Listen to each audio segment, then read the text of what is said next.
नमस्कार, मी सुमित शंकर सावंत आणि तुम्ही पाहताय TV9 मराठी। या बातमीपत्रात बऱ्याच महत्त्वाच्या बातम्या बघायच्या। सुरुवातीची एक महत्त्वाची बातमी आहे, रश्मी शुक्ला यांना पोलीस महासंचालक पदावरून हटवा अशी नाना पटोले यांनी मागणी केली आहे। नाना पटोलेंनी या संदर्भात निवडणूक आयोगाला पत्र लिहिलेलं आहे। निष्पक्ष निवडणुकांसाठी सध्याच्या पोलीस महासंचालकांना बडतर्फ करण्याची गरज आहे असं नाना पटोलेंनी या पत्रात म्हटलं आहे। जून 2024 मध्ये निवृत्त होणाऱ्या रश्मी शुक्लांचा कार्यकाळ शिंदे सरकारनं 2026 पर्यंत वाढवलेला असल्याचंही या पत्रात नाना पटोलेंनी उल्लेख केला आहे।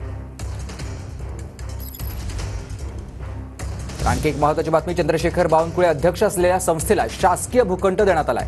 कोराडीमधील महालक्ष्मी जगदंबा संस्थानला नवीन कॉलेज उभारण्यासाठी भूखंड देण्यात आलाय। वित्त विभाग, महसूल विभागाच्या विरोधानंतरही या भूखंडाचं वाटप करण्यात आलेलं आहे। संस्था माझी नाहीये, मी फक्त संस्थेच्या कार्यकारिणीचा अध्यक्ष आहे असं बावनकुळेंनी त्यावर उत्तर दिलंय।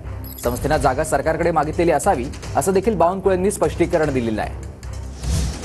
भूखंड वाटप प्रकरणानंतर आता विजय वडेट्टीवार यांनी महायुतीवर टीका केलेली आहे। जमीन खाण्यामध्ये हे लोक वस्ताद आहेत असं वडेट्टीवारांनी म्हटलंय। सगळ्या जमिनी भाजपनं घशात घालण्याचं काम सुरू आहे असंही वडेट्टीवार म्हणाले।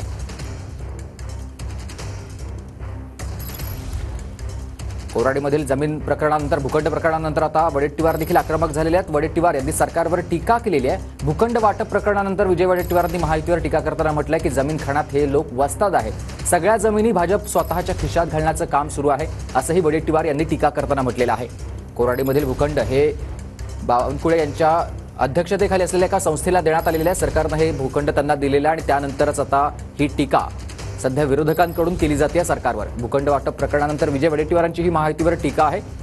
नवीन कॉलेज उभारण्यासाठीच्या या जमिनीच्या हस्तांतरणानंतर आता विरोधक आक्रमक झालेले आहेत। बावनकुळे अध्यक्ष असलेल्या संस्थेला शासकीय भूखंड देण्यात आलेला आहे। कोराडीमधील महालक्ष्मी जगदंबा संस्थानला हा भूखंड देण्यात आलेला आहे आणि त्यानंतर आता विरोधकांकडून टीका केली जात असून वडेट्टीवार म्हणाले जमीन खाण्यामध्ये हे लोक वस्ताद आहेत। वडेट्टीवारांची ही महायुतीवर टीका आहे। त्याचबरोबर सगळ्या जमिनी भाजपनं स्वतःच्या घशात घालण्याचं काम सुरू केलं असं देखील वडेट्टीवार म्हणालेले आहेत। भूखंड वाटप प्रकरणानंतर वडेट्टीवार आता आक्रमक झालेला आपण बघतोय।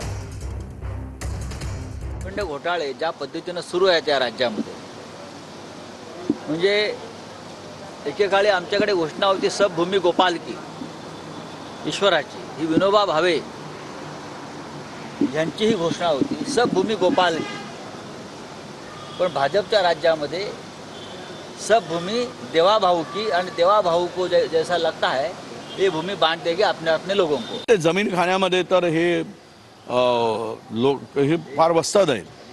सगळ्या प्राईमला आणि सगळ्या जमिनी भाजपाने सरसकट खशात घालण्याचं काम सुरू केलं आहे। महाराष्ट्राला, महाराष्ट्राचे हे खऱ्या अर्थानं जमीन लुटारू सरकार म्हणून यांची ओळख होणार आहे। पूर्ण प्राईमला सगळ्या शहरातल्या जमिनी त्यांच्या संस्थांना, त्यांच्या मोठमोठ्या डेव्हलपरला, बिल्डरला 25% दराने रेडी रेकनरच्या, आमच्याकडे जवळपास सांगितलं नाही 5 लाख कोटीच्या जमिनी यांनी आतापर्यंत वाटलेल्या आहेत। तर क्रिकेट अकादमीसाठी सरकारकडून अजिंक्य रहाणेला वांद्र्यातला भूखंड देण्याचा निर्णय कॅबिनेट बैठकीत घेण्यात आलेला आहे। वित्त विभागाच्या आक्षेपानंतरही रहाणेला भूखंड देण्याचा निर्णय सरकारनं घेतलाय। 2000 चौरस मीटरचा हा भूखंड देण्याचा निर्णय सरकारनं कॅबिनेट बैठकीत घेतलेला आहे। तर ग्राफिक्सच्या माध्यमातून आपण बघतोय, सरकारी भूखंड वाटप करण्यापूर्वी जाहिरात करणं आवश्यक आहे असा कोर्टाचा आदेश आहे। वित्त विभागानं हा आक्षेप घेतलाय। जाहिरात जारी केल्याशिवाय सरकारी जमिनीचं वितरण करू नये असं 2011-2024च्या आदेशात उल्लेख करण्यात आलेला आहे। एखाद्यानं अर्ज केल्यामुळे त्यांना सरकारी जमीन देणं योग्य मानलं जाऊ शकत नाही असंही या आदेशात म्हटलेलं आहे। वळ्यात पुढल्या बातमीकडे, अमरावतीमध्ये काँग्रेस पक्षाला मोठा धक्का बसण्याची शक्यता आहे। आमदार सुलभा खोडके या अजित पवार गटामध्ये प्रवेश करण्याची शक्यता वर्तवली जाते। 13 ऑक्टोबरला प्रवेश होणार असल्याची सूत्रांकडून माहिती मिळते। आमदार सुलभा खोडके यांचा 13 ऑक्टोबरला प्रवेश होणार असल्याची सूत्रांनी माहिती दिली आहे।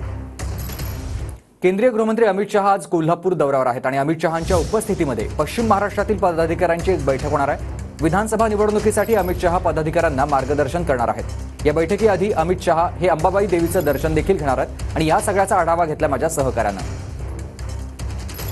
केंद्रीय मंत्री अमित शहा आज कोल्हापूर दौऱ्यावर आहेत आणि या दौऱ्यादरम्यान ते पश्चिम महाराष्ट्रातील भाजपच्या नेते आणि पदाधिकाऱ्यांची बैठक घेणार आहेत। कार्यकर्ता संवाद बैठक होणार आहे।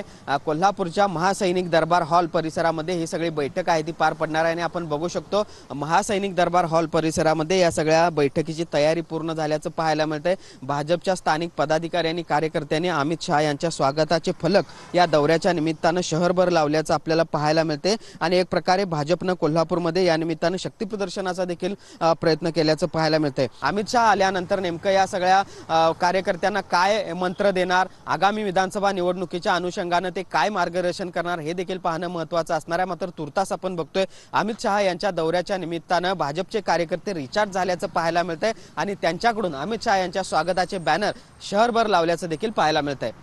गुरुजन सुनील काटकरचं, भूषण पाटील, TV9 मराठी, कोल्हापूर। मनोज जरांगेंची दुपारी 1 वाजता पत्रकार परिषद होणार आहे। मनोज जरांगेंच्या उपोषणाचा आजचा 9वा दिवस आहे। दरम्यान काल जरांगे यांची तब्येत खालावलेली होती आणि त्यानंतर उपस्थित महिलांनी जरांगेंना सलाईन लावून घेण्याची विनंती केली आणि त्यानंतर जरांगेंनी देखील सलाईन लावून घेत उपचार घेतलेले होते। मात्र आजचा उपोषणाचा त्यांचा 9वा दिवस आहे आणि दुपारी 1 वाजता पत्रकार परिषद होईल। मुख्यमंत्र्यांवर कारवाई करा, आमदार संजय जगताप यांनी राज्यपालांना या संदर्भातलं निवेदन दिलेलं आहे। मुख्यमंत्र्यांनी लोकप्रतिनिधी अधिकार पदाचा भंग केलेला आहे अशी तक्रार संजय जगताप यांनी केली आहे। विधानसभा अध्यक्षांनी आमदार जगताप यांचा अर्ज मात्र फेटाळलेला होता। काँग्रेस नेत्या रश्मी बर्वेंना जात वैधता प्रमाणपत्र जारी करा असे कोर्टाने आदेश दिलेले आहेत। लोकसभा निवडणुकीवेळी रश्मी बर्वेंचं जात प्रमाणपत्र अवैध ठरवण्यात आलेलं होतं। जात प्रमाणपत्र अवैध ठरवणाऱ्या समितीला 1 लाख रुपयांचा दंड ठोठावण्यात आलाय। संविधानाचा विजय झालेला आहे, न्यायदेवतेवरचा विश्वास खरा ठरलाय अशी प्रतिक्रिया त्यानंतर रश्मी बर्वे यांनी दिली आहे। आज खऱ्या अर्थाने डॉक्टर बाबासाहेब आंबेडकर यांनी देशाला जे संविधान दिलं त्या संविधानाचा आज विजय झालेला आहे। सत्य कितीही दाबण्याचा प्रयत्न केला पण तरीही सत्याचा विजय आज खऱ्या अर्थाने झालेला आहे। न्यायदेवतेवर आमचा पूर्ण विश्वास आहे आणि न्यायदेवतेने आमच्या विश्वासाला खऱ्या अर्थाने आज खरं ठरवलेलं आहे आणि संपूर्ण जी नागरिक गोरगरीब जनता आहे यांचा न्यायदेवतेवर विश्वास असतो तो आज खऱ्या अर्थाने खरा ठरलेला आहे। कितीही कूटनीती वापरली किंवा कितीही कूटनीतीचा वापर केला पण सत्य कधीही दबू शकत नाही। माजी खासदार शिवाजी बापू कांबळे उमरगा विधानसभा लढवण्यासाठी इच्छुक आहेत आणि शिवाजी बापू कांबळेंनी ठाकरे गटाकडे उमेदवारी मागितली आहे। उद्धव ठाकरेंनी कामाला लागण्यास सांगितले असं शिवाजी बापू कांबळेंनी म्हटलंय। तर शिंदे गटाचे ज्ञानराज चौगुले हे उमरग्याचे सध्याचे आमदार आहेत। मतदारसंघामध्ये या येणाऱ्या 2024च्या विधानसभेमध्ये इच्छुक उमेदवार म्हणून आज उमरगा येथे आलो आहे।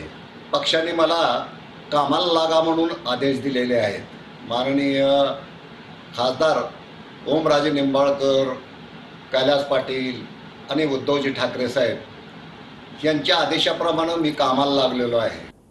तर मी हिंदीमध्ये भाषण देत होतो आणि भाषणाचा विपर्यास केला असं टेकचंद सावरकरांनी म्हटलंय।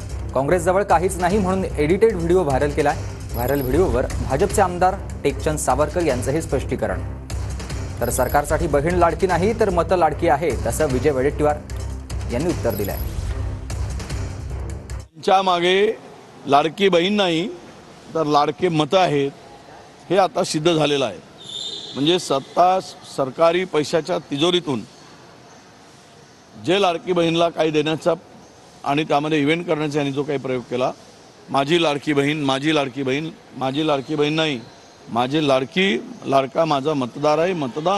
मतदानासाठी केलेलं हे सगळं काम होतं हे आता त्यांच्या आमदारांच्या मुखातून स्पष्ट झालेलं आहे। कारण जे शिंदे, फडणवीस आणि पवारांच्या, अजित पवारांच्या डोक्यात होतं ते यांच्या ओठातून बाहेर पडलेलं आहे। मेळाव्याच्या जो माझ्या भाषणाचा आहे हा विपर्यास केला गेला।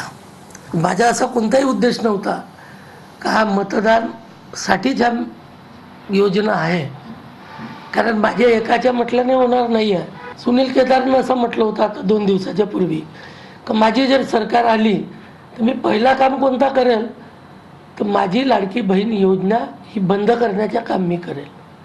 काँग्रेसजवळ खरं म्हणजे आता काही बोलण्यासाठी विकासाबद्दल काही नाही आहे, त्यामुळे अशा प्रकारचे ते मधलाच तेवढाच व्हिडिओ बनवून त्याला व्हायरल करण्याचा प्रयत्न केला।